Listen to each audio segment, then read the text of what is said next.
Assalamualaikum, wahai para pejuang. Yang sekarang mahasiswa, biasa ya dapat pertanyaan tipikal. Pertanyaan jangka panjang yang mestinya kalian sudah punya jawabannya.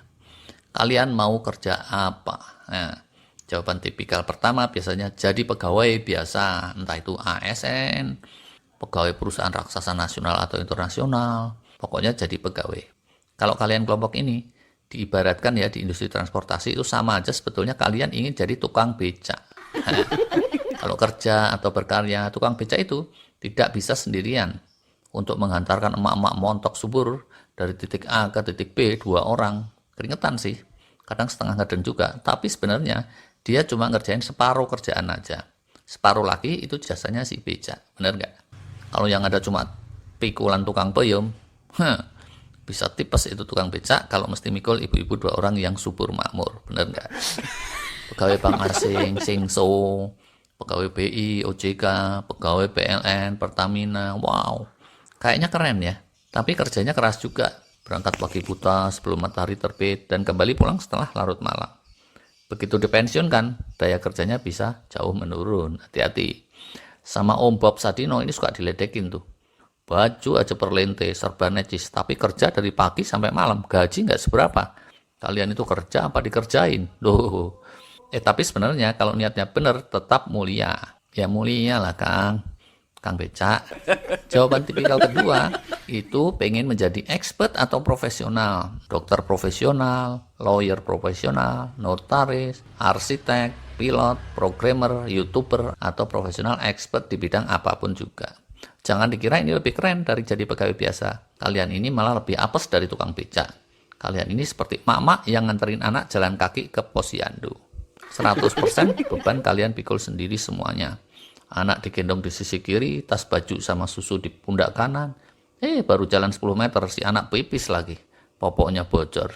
Balik lagi ke rumah, ganti kostum. Sampai ke posyandu nggak langsung dapat giliran, ngantri dulu. Habis diimunisasi si anak malah minta mimik cucu sekalian. Padahal di sekeliling banyak aki-aki. Kayak gitu tuh, kalau kalian expert atau profesional. Robert Kiyosaki bilang, walau bayarannya bisa lebih mending dari pegawai biasa, tapi kalian ujungnya pasti akan tepar juga jungkel. Kalau kerjanya terus-terusan sampai tuwir. Terus kalau agak lompat ke depan, biasanya expert profesional atau pegawai biasa itu pengen jadi manajernya, jadi leadernya. Pegawai Pertamina gitu sama bos Pertamina beda kan ya. Jadi pengusaha tapi kelasnya kelas konglo, tinggal tunjuk-tunjuk anak buah yang ribuan langsung beresin semua. Public leader, pimpinan politik, ini mirip juga sama kelompok ini. Walau income-nya mungkin gede, secara pahala ini bisa-bisa kecil nih. Jadi hati-hati juga. Mesti banyak istighfar dan senantiasa mawas diri, jangan jumawa. Karena kalau di dunia transportasi, kalian ini ibaratnya sekedar kusir delman atau sopir taksi. Kalau taksi bablas ngebut nganterin penumpang dari rumah ke airport, si sopir ngapain sih? Paling cuma muter-muterin setir, nginjak pedal, sama nguglek-uglek persnelang. Yang beneran melaju kencang menjalankan fungsi transportasinya itu hampir 100% si mobil taksinya itu. Kusir delman juga idem, dia cuma tarik-tarik tali kekang atau sesekali nyabetin bempernya si kuda. Begitu sampai di tempat penumpangnya langsung terima kasihnya sama dia lagi. Terus dia yang terima duitnya. Cuma kalau si penumpang terus terima kasihnya sama kuda, duitnya dikasihin sama si kuda juga, bisa dikira orang gila. Serba salah ini jadinya. Konyolnya lagi, dalam dunia nyata, manajer atau leader yang nggak tahu diuntung, kadang malah terus tepuk dada. Parahnya lagi, kalau terjadi kegagalan, dia nepok jidat. Habis para anggota saya culun semua sih. Bla bla bla nyalahin orang para anak buah. Kerdil tuh jiwanya kalau kayak gitu. Soalnya gini ya, sopir taksi harusnya nganterin ke Cimahi, nyampainya malah ke Cicalengka. Itu nggak bisa nggak, pasti salah dia. Habis ini taksi bannya nggak lempeng sih, belum dispuring, jadi kita nyasar. Bisa kena tempelang itu kalau sopir taksi alasan gitu. Atau kusir delman. Pelajaran mendasar untuk para pemimpin, kalau tercapai keberhasilan, sadarilah itu bukan hasil kerja kalian. Sementara kalau terjadi kegagalan, itu 100% dunia akhirat kalian yang tanggung jawab. Beratnya di sini nih buat para pemimpin. Kata Robert Kiyosaki, yang paling enak itu kalau jadi investor. Ibarat kata, investor ini sekedar penumpang yang dianterin. Dia bebas mau pilih naik taksi apa, mau naik delman yang mana, atau bahkan milih naik becak juga bisa. Tapi jangan pinginnya naik Mahmud atau naikin Mama. Oh alah, mau ngomongin kendaraan umum kok belok ke Mahmud. Pencipta lagu sih kalau zaman dulu itu yang terkenal, A.T. Mahmud. Enaknya jadi investor, yaitu nggak kerja apa-apa, cukup menyisihkan sejumlah uang, tahu-tahu nyampe ke tujuan. Walau begitu, ada juga kendala-kendalanya jadi investor. Pertama, nggak bisa semua orang jadi investor, nggak bisa semua orang jadi penumpang. Pasti harus ada yang jadi tukang becak, tukang delman, atau supir taksinya. Kendala kedua, kalau engkong atau encing kalian tuan tanah, kalian sih bisa langsung menginvestasikan hibah atau warisan dari leluhur kalian itu. Tapi yang kayak gitu biasanya nggak terlalu berkah. Easy come, easy go. Yang lebih umum dan lebih berkah, sebelum jadi investor, kalian cari duit dulu, kerja dulu.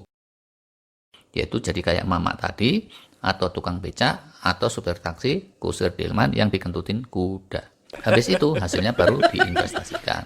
Yaitu kalau nggak keburu dipakai memborong diskonan di mall atau di toko online. Investor sendiri, ini ada tipe-tipenya lagi. Investor tipe pertama itu tipe emak-emak yang nganterin bayi ke posyandu jalan kaki tadi. Kayak Bang Haji nih. Pertamanya dia menginvestasikan waktu nggak karuan, bikin lagu-lagu dangdut yang hits. Habis itu baru bisa kipas-kipas menikmati royalti dari hasil kerjanya. Ilmuwan yang dapat paten atau YouTuber juga bisa kayak gitu tuh. Si Mahmud itu sejatinya juga investor kayak gitu. Ngasuh anak bayi sebaik-baiknya, akhlaknya dibina, terus di sekolahin jadi pinter, gedenya jadi anggota dewan kelurahan. Lumayan kan? Investor tipe kedua, tipe tukang beca. Nggak cuma invest duit, tapi lumayan capek. Kayak venture capital atau private equity itu kayak gini. Yang pada invest properti juga bisa yang tipe ini. Mereka susah payah dulu berburu properti, terus udah dapat, dia urus, dia pelihara, dia permak, belakangan baru dimonetisasi, barulah cuan. Investor tipe ketiga itu tipe kusir delman atau supir taksi tadi, yang pada investasi saham itu sebagian masuk kelompok ini. Dan sebagian lagi banyak juga sih yang nggak masuk kelompok investor mana-mana, tapi mungkin masuknya kelompok pemain judi togel. Walah. Investor saham, pasar uang, logam mulia, atau di instrumen sejenis, itu nggak pernah benar-benar kerja. Mereka cuma mikir dan mikir untuk placement atau menempatkan investasinya, cuma mikir dia mau delman yang mana, mau naik taksi yang mana, udah jadi penumpang, udah aja. Bisa ini dipraktekin sampai tua, dan ini jadi favoritnya om kita, yaitu Om Robert Kiyosaki tadi. Dan hebatnya lagi, ini bisa jadi sambilan. Sambil sehari-hari jadi bos pabrik tahu tempe, kalian bisa tuh sekaligus jadi investor, ya kan? Investor peternakan kebo gitu misalnya.